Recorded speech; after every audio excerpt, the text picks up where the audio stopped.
Good evening. My name is Marla Kilfoyle, as was mentioned. I am the general manager of a national organization called the Badass Teachers Association. I'm also a very, very proud member of the New York State Allies for Public Education. And actually what Jeanette asked me to speak to you about today is how high-stakes testing is influencing our special needs children and children with disabilities. I speak from experience not just as an educator, but I am also the mother of a child with disabilities. So my sort of ushering into becoming an education advocate was not because I was a teacher, to be honest with you. It was because I'm a mother. And I kind of found my way to Jeanette because of that, and because I saw something going on with my son.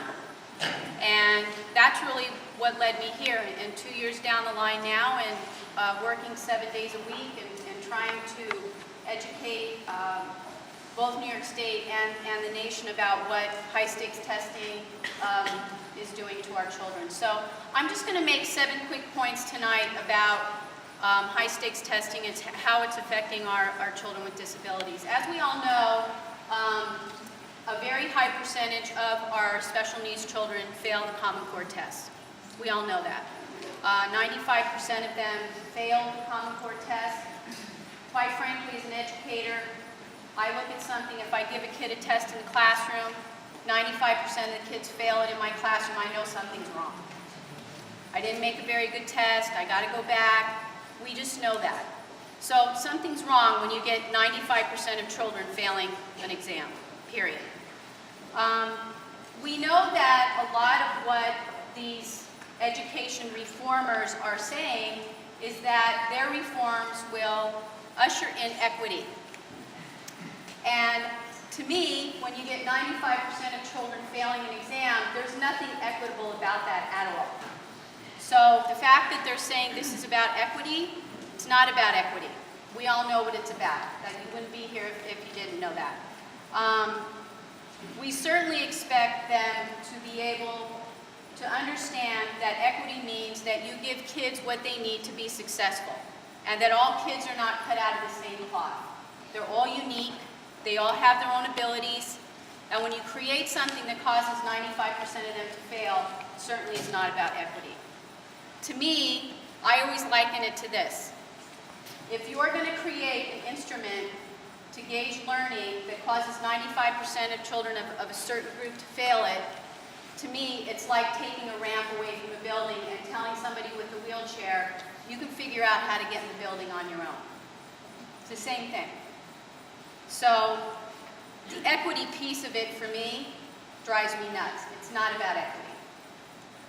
The third point I want to make is that assessment experts, I could be up here all night quoting you studies, but I won't bore you with the details, but take my word for it.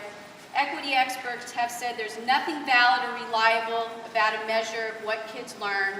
The tests we know that they're taking are not diagnostic. If they were diagnostic, teachers would get them back, or districts would get them back, and be able to use them to help kids. How many of you would go to a doctor, you walk into the doctor's office, they run a bunch of tests on you, and say, I'm going to send these tests away, you're going to get the results in 5 months, but we're not going to be able to tell you what's wrong with you. Would you go to a doctor like that? Of course you wouldn't. So the fact of the matter is, these tests are not diagnostic. Teachers don't get them back. My son has not taken a test since 3rd grade. He took the first day of the ELA in 3rd grade, and when he got in the car and I said, how'd it go, buddy? He goes, oh, Mommy, I don't know. He goes, they wrote that test. I think my teachers were trying to trick us because there was more than one right answer. He thought his teachers wrote those tests. Done. Done. So he got a 1. Actually, I don't even think he got a 1. I think he got a 0, actually. That's all we got back. So there was nothing in those results that were going to tell us what we needed to do to further instruction of him. So the tests are not diagnostic. And certainly with children with disabilities, you need diagnostic data, I hate to use that word, I'm sorry, to help them.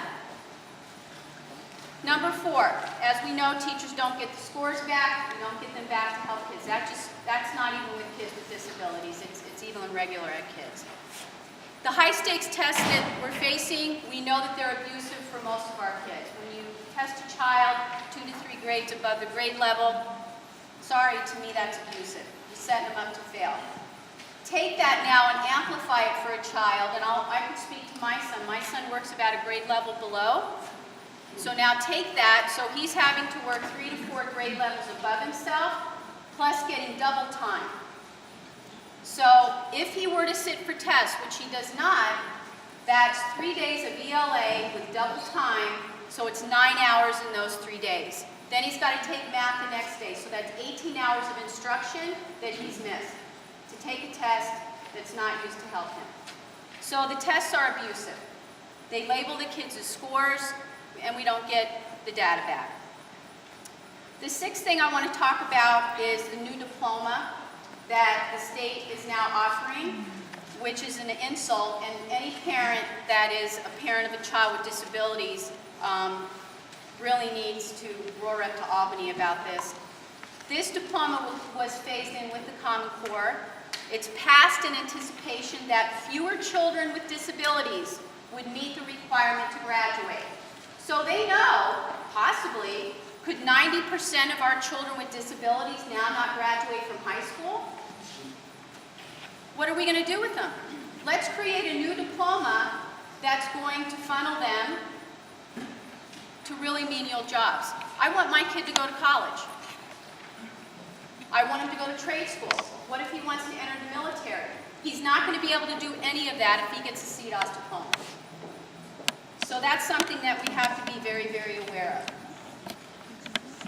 My final point, what can you do? I know that if you've been to forums or you've been to anything, you're going to hear this, but you have to do it. They're hearing us. Please call your lawmakers, make an appointment, and visit them. They need to see your face. And I want to tell you just a quick story. Last summer, the Badass Teachers had a rally outside of the U.S. Department of Education. We had probably close to 1,000 people there, 38 states represented. And the guy that I was working with at the US DOE said to me, "Do you want Secretary Duncan to come out and address the crowd?" And I said, "No, we don't like him. We don't want him here. Please don't tell him to come out." "Well, do you want to go in and meet with him?" "No, we don't want to meet with him. But we would like to meet with the Civil Rights Department." And we did. They brought 6 of us into the US DOE after the rally. We were having a really nice meeting with the Civil Rights Department. And Secretary Duncan walked in about 30 minutes into the meeting. He was white as a ghost. He was eating a granola bar. Half of it was sticking out of his mouth. And I'm going to tell you, the reason I tell you this story is they need to see your face. Lawmakers need to see you walk into their offices and see your face and see your anguish and your fear. Because what Arnie Duncan saw that day was 6 very angry people. He sat next to Shanice Reynolds, who was a mother from Chicago, who had to fight to have her school stay open. And the look of disgust that she gave him when he sat next to her was priceless.